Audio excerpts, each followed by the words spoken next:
You're watching Hot Ticket, your source for what's happening in Hampton Roads. I'm your host, Michelle Seeger.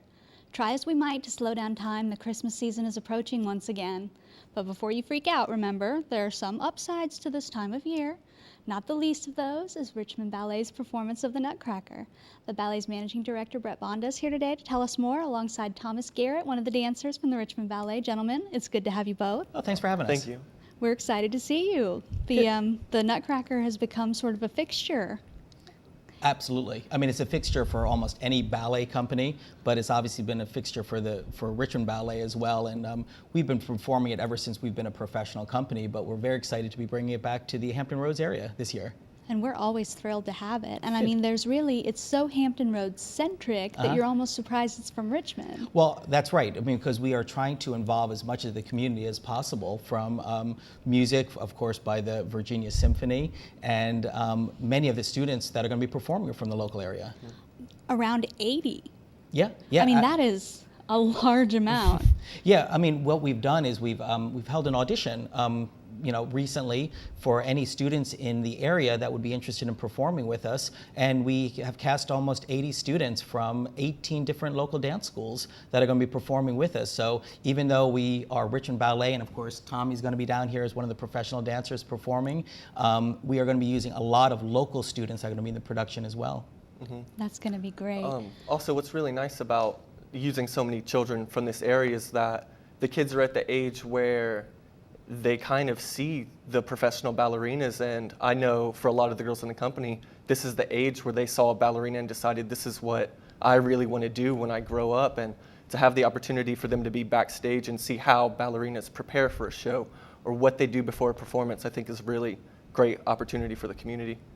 Yeah, it can be instructive at this age to see people taping up and, Absolutely. doing things that are less glamorous. So okay, I still maybe want to do this. Right.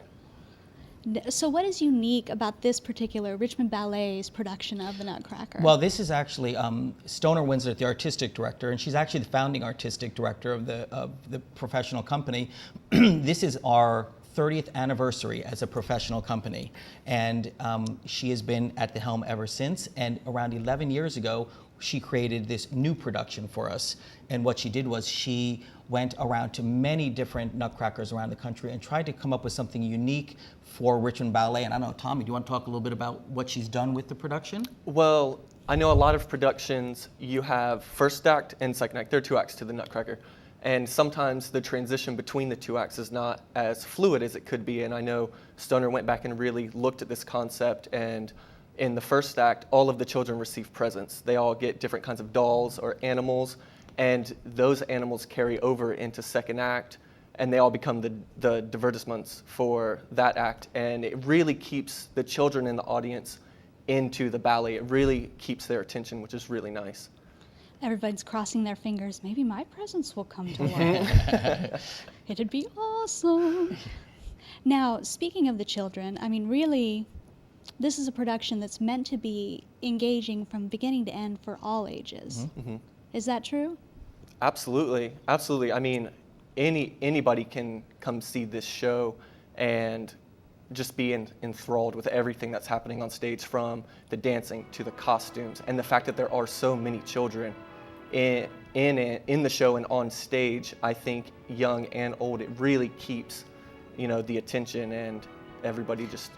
And I think along with that, many Nutcrackers, you can almost look at first act as one ballet and second act as almost a separate. Ballet. Mm-hmm. What Stoner has done is she's tried to tie that in beautifully so it's engaging throughout. Mm-hmm. And she tried to really keep the child in mind, because the worst thing you can do is get to the second act and have coming with a family and have your kids there saying, that they're bored or something like that. Mm-hmm. Because the first act is lots of kids, there's a battle scene, there's a snow scene, there's all sorts of stuff going on. And second act is more of the ballet dancing part, and it's one divertissement after another, one ballet dance after another. So to try to keep it engaging was her challenge, and I think she's done a masterful job of that, similar to what Tommy said about having the connection between some of the dolls and presents from the first act come to life in the second act. Well, that's going to be great. And on top of that, obviously, Clara's Tea Party again this year, where children can meet the dancers. Yeah, absolutely. It's a wonderful opportunity. It's going to be after the Saturday matinee performance that they can come to meet the professional company dancers and some of the kids and get autographs and have a tea party and such like that. It's a really wonderful opportunity. It'll be perfect. So get your tickets to the show or Clara's Tea Party by visiting Ticketmaster.com or calling 1-800-982-2787. For Hot Ticket, I'm Michelle Seeger.